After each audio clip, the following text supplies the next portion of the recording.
Hello बच्चों, कैसे हैं आप लोग। आशा करता हूं कि आप अच्छे होंगे और आपकी पढ़ाई लिखाई बहुत अच्छे ढंग से चल रही होंगी। आज हम अगले टॉपिक यानी निर्देशांक ज्यामिति के बारे में पढ़ने वाले हैं। आप सभी जानते हैं कि निर्देशांक ज्यामिति अपने आप में एक बड़ा चैप्टर है और इसमें से हर एक साल एग्ज़ाम में क्वेश्चन को पूछ लिए जाते हैं। लेकिन इस क्वेश्चन को सॉल्व करने के लिए हमें बहुत सारी कंसेप्ट की ज़रूरत होती है। हम बिना कंसेप्ट जाने हुए पढ़ेंगे तो फिर हमको क्या होती है, ऑब्जेक्टिव क्वेश्चन बनाने में दिक्कत हो जाती है। तो हम एक एक ऑब्जेक्टिव क्वेश्चन को लेते चलेंगे और साथ ही में उसके जो कंसेप्ट है उसको बताते हुए चलेंगे, क्योंकि आपके पास बहुत कम टाइम है। हम कम टाइम में अच्छा तैयारी करने की कोशिश करेंगे, ठीक है। सबसे पहले इसके बारे में कुछ जान लेते हैं। देखिए,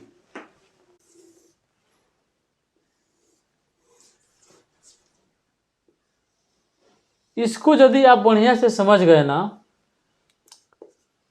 तो कसम से आप हर एक क्वेश्चन को डील कर सकते हैं। ये हमारा क्या होता है, मूल बिंदु होता है 0, 0। अब आप एक बात समझने का प्रयास कीजिएगा कि यहाँ जो होता है ना, ये हमेशा प्लस में होता है। 1, 2, 3, 4, 5।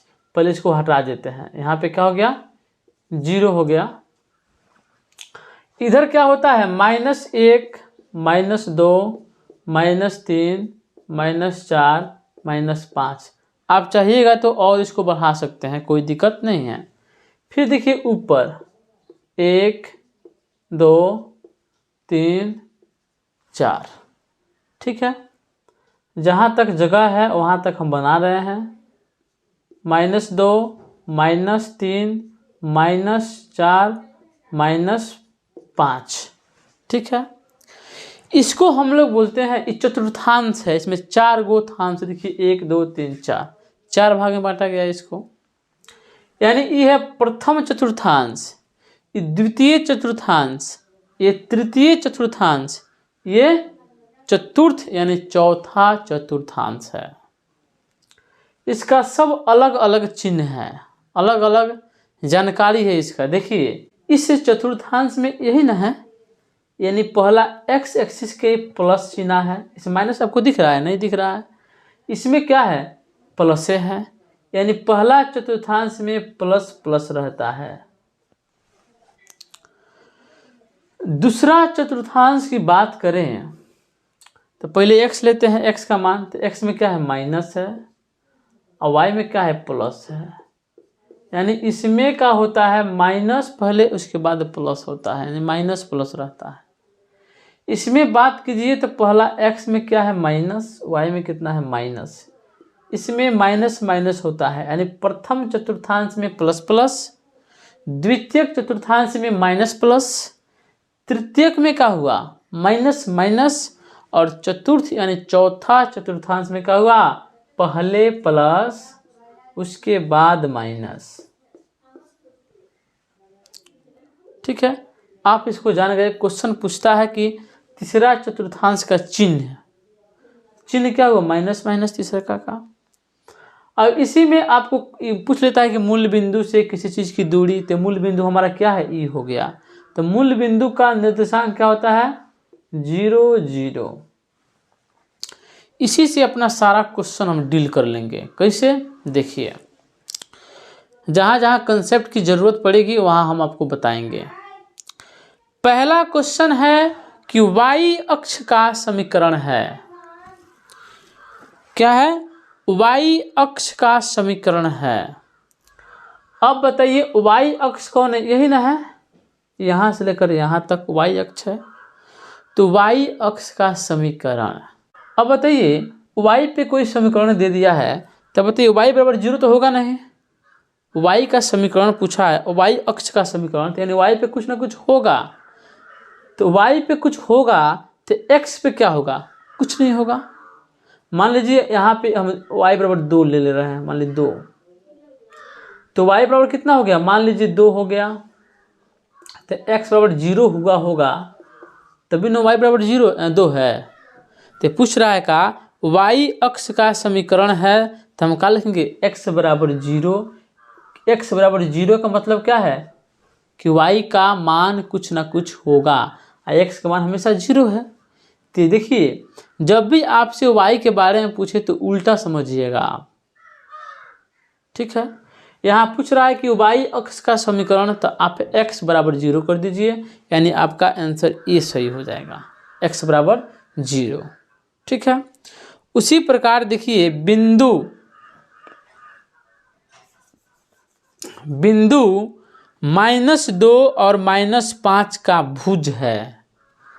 यहाँ देखिए -2 और -5, एगो बात आपको हम बताना भूल गए, तो बोले हैं ना क्वेश्चन के माध्यम से बताएंगे, भुज कोटि क्या होता है। तो x एक्सिस की बात करेगा, x वाला कोई बात बोल दे तो x पे बात कहाँ जाती है, भुज पे जाती है, y की बात कोटि पे जाती है। तो पूछा है कि -2 और -5 में भुज क्या है जी, भुज है। तो भुज मतलब क्या, x की बात हम बताए हैं ना, पहला क्या है, x ही होता है। तो -2 आंसर हो जाएगा हमारा भुज का मान। तो -2 कहाँ है, ऑप्शन नंबर ए में है, ठीक है। अब यहाँ देखिए अगला क्वेश्चन 3 नंबर, x अक्ष पर किसी बिंदु का y नियामक होता है। पूछ दिया ना बात वहीं, यानी x जो अक्ष है इस पे y का मान क्या होता है, 0 होता है। तो इसमें क्या हो जाएगा, ऑप्शन नंबर सी हो जाएगा आपका 0। चौथा क्वेश्चन, 3 और -4 किस चतुर्थांश में स्थित है। अब देखिए 3 और -4, तो 3 क्या है, 3 बताइए ना, प्लस में है, तो प्लस खोजेंगे कि पहले प्लस और उसके बाद -4 है, तो पहले का प्लस और दूसरा का माइनस। प्लस माइनस किधर है, प्लस माइनस यहाँ है, बिटका दिए हम प्लस माइनस, क्योंकि इसका प्लस इसका माइनस। तो चतुर्थ चौथांश में हो जाएगा चतुर्थ, ऑप्शन नंबर डी, ठीक है। 5 नंबर क्वेश्चन की बात करें तो x अक्ष से बिंदु 3 और 5 की दूरी, इस क्वेश्चन को आप बढ़िया से समझिएगा, ध्यान देकर समझिएगा। देखिए x अक्ष से बिंदु 3 और 5 की दूरी, x एक्सिस से ही है ना, तो बिंदु 3 और 5, तो पहले का 3 बोल रहा है, इसका मतलब 1 2 3 ये हवा, और उसके बाद y बराबर 5, 1 2 3 4, कहीं 5 इधर होगा, इधर होगा ना, तो यहाँ से ऐसे मिलाइए, और 3 यहाँ है तो यहाँ से क्या कीजिए, ऐसे मिलाइए, 3 है चले तो है दूरिया, और 5 पूरा है ना, है 5 चला है, तो 5 दूरी हो गया। अब पूछ रहा है का कि x अक्ष से बिंदु 3 5 दूरी, अभी इस जो दूरिया है ना, है दूरिया, यहाँ से x एक्सिस से कितना दूर है, तो 5 ना है, 1 2 3 4 5 तक गए हैं, 5, इसका मतलब क्या हो गया, आपका आंसर क्या हो जाएगा, ए नंबर ऑप्शन 5, ठीक है। या हम फिगर से बता दिए तो आपको समझ में आ गया, विदाउट फिगर का समझ में आने वाला ये बात नहीं था। अब पूछा है कि मूल बिंदु से बिंदु x - y की दूरी क्या है। मूल बिंदु से दूरी सूत्र आप जानते होंगे कि दूरी सूत्र क्या होता है, अंडर रूट x2 - x1 का whole square plus y2 - y1 का होल स्क्वायर, यानी 2 गो निर्देशांक दिया रहेगा। ये पहला क्या है, पहला बिंदु है x - y, अब मूल बिंदु से मान लो 0 हो गया, तो मूल बिंदु से इसकी दूरी पूछ रहा है, ये मूल बिंदु कितना हो गया, 0 0। अब इसको मान लीजिए, ए को मानिएगा x1, आई हो गया x2, ई है y1, ई हो गया y2, तो x2 - x1, x2 - x1 यानी x में से 0 घटेगा, प्लस y2 मतलब y, तो y में से फिर 0 घटेगा, अंदर रूट में a भी आ जाएंगे, तो x का स्क्वायर, x में से 0 जाएगा तो कोई बदलने वाला बात थोड़े है, एक्स स्क्वायर, अब प्लस में यहाँ पे y में से 0 गया तो y, तो यहाँ पे y स्क्वायर, यानी x square plus y square क्या हो गया, इसका दूरी हो गया ऑप्शन नंबर बी। ठीक है, उसके बाद 7 नंबर क्वेश्चन को देखिए, y -4 है। अब देखिए यहाँ पे y -4 है, बराबर में है 0 का आलेख कैसी सरल रेखा होंगी। अब y बराबर 4 है तो y -4 बराबर क्या है, 0 है, तो y बराबर कितना हो जाएगा, 4 हो जाएगा, यानी y का मान यहाँ आ गया 4। तो पूछा है कि इसका आलेख कैसी सरल रेखा होगी, x, अब बताओ, अब इसका मान यहाँ है ना, यहाँ मान है, तो इसको रेखा खींच दिए, बता दिए कि यहाँ ये मान है। अब पूछ रहा है कि इसका जो आलेख होगा वो कैसी सरल रेखा होगी। देखिए तो x एक्सिस जो हमारा है इधर से है, आयु इधर से है, तो ये दोनों समानांतर होगा कि नहीं, यानी ये जो रेखा होंगी ये x एक्सिस के समानांतर होगी कि नहीं, तो वही होगा कि x एक्सिस के समानांतर, यानी ऑप्शन नंबर आपका ए सही हो जाएगा। अब ये जो रेखा है और ये जो रेखा है एक दूसरे के क्या है, समानांतर है, पैरेलल है। ठीक है, तो हमारा ऑप्शन नंबर ए सही हो जाएगा। ठीक है, बिंदुओं 2, -2 और -2, को मिलाने वाली रेखा खंड के मध्य बिंदु के निर्देशांक निकालना है। ये 2 है, अब -2 है, और फिर -2 है, फिर 2 है, को मिलाने वाली रेखा जो है इसका मध्य बिंदु को निकालना है। तो मध्य बिंदु का सूत्र क्या होता है, x1 + x2 अब बटा में 2, और y1 + y2 बटा में 2। ठीक है, x1 कितना है, 2, x2 कितना है, -2 बटा में कितना हुआ, 2, y1 कितना है, -2, y2 कितना है, प्लस में 2 अब बटा में 2।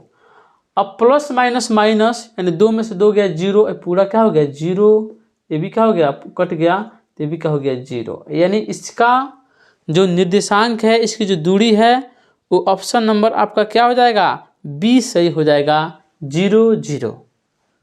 ठीक है, तो हमारा अगला क्वेश्चन होगा कि किसी त्रिभुज के शीर्षों के निर्देशांक। अब बताइए, आप लोग त्रिभुज के क्षेत्रफल जानते हैं, नहीं जानते हैं ना, ए मान लीजिए, बी मान लीजिए, सी है, इसका निर्देशांक कितना दिया हुआ, 3 गो निर्देशांक है, इसको 0 0 मान लीजिए, इसका देखिए 4 0 मान लीजिए, और इसका मान लीजिए 0 1 मान लीजिए, कोई मान लीजिए, कोनो दिक्कत नहीं है।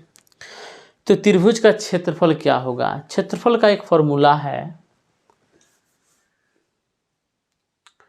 कि x1 × y2 - y3 plus x2 × y3 - y1 plus x3 × y1 - y2। ठीक है, आई क्या हो जाएगा, अंदर रूट में हो जाएगा, और क्या होगा यहाँ पे 1/2 हो जाएगा। तो इस सूत्र को आप आराम से याद कर लीजिएगा, तब जाके आपसे बनेगा। इस क्वेश्चन को सॉल्व करने से पहले आप इस बात को समझ लीजिए कि पहला क्या है, x1 x2 x3।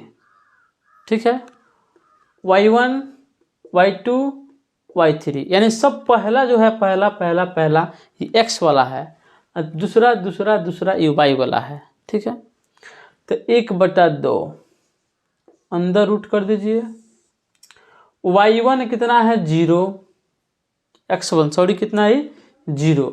अब बताइए, सब कुछ सॉल्व नहीं करना है, आप ऑब्जेक्टिव क्वेश्चन को सॉल्व कर रहे हैं। अब x1 जब यहाँ 0 होगा तो 0 में कुछ से गुना कीजिएगा तो 0 हो जाएगा, यानी टोटली मान क्या हो गया, ये 0 हो गया। प्लस y2 x2 कितना है, तो x2 वही है 4 यानी 4। y3 कितना है, तो y1 y2 y3 1, तो ये वहाँ पे क्या हो गया 1 माइनस। अब y1 कितना है, y1 कितना है 0, तो यहाँ पे 0 इक्वस्ट है। प्लस x3 कितना है, तो x1 x2 x3, x1 x2 और x3, ये भी क्या है 0 है, 0 से गुना करेगा तो क्या होगा 0 हो जाएगा, यानी टोटली 0। अब यहाँ देखिए 1/2 0 है ख़त्म, 1 में से 0 गया तो 0 कितना हुआ 1 हो गया, 1 में 4 से गुना करेंगे तो 4 हो गया, यहाँ पे 4 हो गया आपका, ये सब खत्म। 0 में कुछ भी जोड़िएगा तो क्या होगा 0 हो जाएगा। अब यहाँ देखिए 1/2, आई रूट के अंदर से 4 हटेगा तो 2 बचेगा, तो यहाँ गुना में 2, आई कट के क्या हो गया 1, यानी इकाई हो गया। तो इसका आपका आंसर क्या हो जाएगा, त्रिभुज का क्षेत्रफल क्या हो जाएगा, ऑप्शन नंबर डी हो जाएगा कि 1 यूनिट यानी इकाई क्या हो गया, इसका आंसर हो गया। ठीक है, आज हम मात्र इतना ही क्वेश्चन करेंगे, फिर कल जो अलग है, मान लीजिए कि इस पे और ज़्यादा क्वेश्चन करा दें तो आपको पता ना इसका पूरा नॉलेज हो कि नहीं, आपको बाउंस मारने लगेगा। ठीक है, तो फिर कल हम 10 क्वेश्चन कराएंगे, जैसे आपको ज़्यादा बाउंस भी मत मारे, आप पूरा समझ में आए। ठीक है, चलिए चलते हैं, कल फिर मिलेंगे अगले क्वेश्चनों के साथ। जय हिंद, जय भारत।